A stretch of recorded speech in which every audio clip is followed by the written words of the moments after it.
Hi there, watching the rugby, and I thought perfect time for a quick joke about rugby.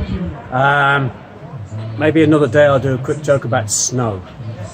So anyway, here's the quick joke. No, sorry, we're going to practice the point here of hurt. It hurts me, and the possessive for legs and arms and body parts.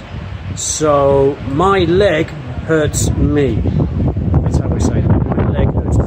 My head hurts. I have a headache. My head hurts.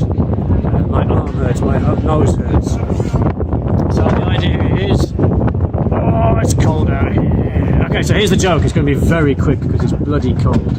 A rugby player goes training, and comes out of training and goes to the doctor and says, "Doctor,